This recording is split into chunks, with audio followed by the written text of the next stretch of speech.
Hi friends, আজ আমি আপনাদের সাথে শেয়ার করব একটি অসাধারণ স্বাদের আলু ভেন্ডি রেসিপি। তার আগে বলি, যদি আমার চ্যানেলটা সাবস্ক্রাইব করা না থাকে প্লিজ সাবস্ক্রাইব করে দিন। তো চলুন ভেন্ডি আলু রেসিপি শুরু করি। আমি ভেন্ডি এরকম সাইজ করে কেটে নিয়েছি।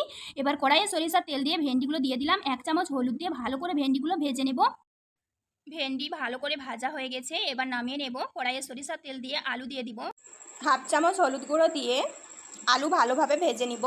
আলু ভালোভাবে ভাজা হয়ে গেছে, এবার নামিয়ে নিয়ে কড়াইয়ে সরিষার তেল দিয়ে গোটা জিরে ফোড়নে দিয়ে দিব। একটা পেঁয়াজ কুচি কিছুক্ষণ নেড়ে নিয়ে একটা টমেটো কুচি করে দিয়ে দিলাম। উপর দিয়ে সামান্য লবণ দিব যাতে টমেটো পেঁয়াজ তাড়াতাড়ি নরম হয়ে আসে। 1 চামচ রসুন বাটা, 1 চামচ আদা বাটা,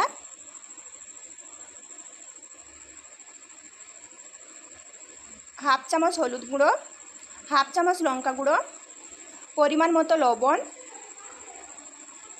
অল্প জল দিয়ে মশলাটা ভালোভাবে কষে নেব। এবার 1 চামচ জিরে বাটা,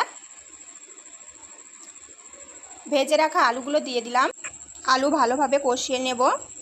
ভালোভাবে কষানো হয়ে গেলে জল দিয়ে 5 মিনিট মতো ঢাকনা দিয়ে ঢেকে রেখে দিয়েছিলাম। ভালোভাবে সিদ্ধ হয়ে এসেছে। এবার ভেজে রাখা ভেন্ডিগুলো দিয়ে উপর দিয়ে গরম মশলা ছড়িয়ে 5 মিনিট মতো ঢাকনা দিয়ে ঢেকে রেখে দিলাম।